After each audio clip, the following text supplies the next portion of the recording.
I think it's important to go behind the curtain a little bit on these stories because I find it very, very interesting that two different Caleb Williams stories came out on the same exact morning, one of which written by Kaylin Kaler of The Athletic, who's going to be on Hoge and Johns later today talking about her big story that she's been working on for a long time. She's the one that asked a question to Ryan Poles yesterday when we were talking to Poles about, does he have any concerns about Caleb Williams wanting to play in Chicago?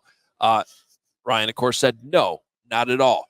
The story on her end has a lot to do with Carl, the father, and a lot of it, it's kind of a longer version of some of the stuff I had in my story last month, which is, to me, to shorten it as much as possible, is Carl's a businessman. Carl's involved in a lot of things. This is not a normal situation for a quarterback prospect coming out, but.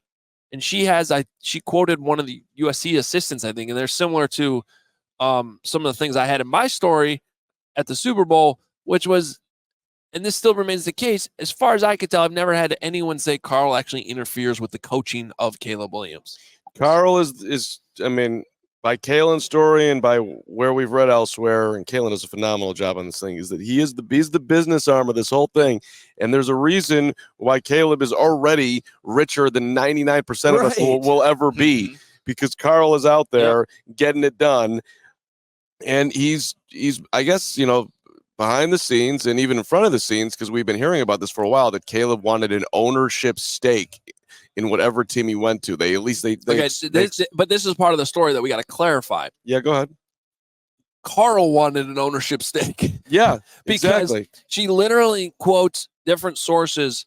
One scout that they literally have asked Caleb about this, and he legitimately sounds clueless to it. Right. Like he has no idea why they're even asking him these questions. But then meanwhile, there's another scout in the story that says we did directly talk to Carl about this. So it is a real thing.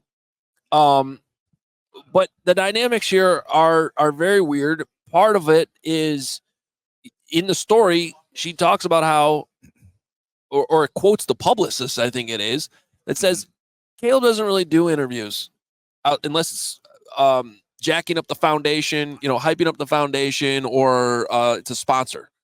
So they declined to comment. Carl didn't talk in this story in The Athletic. Caleb didn't talk in the story in The Athletic.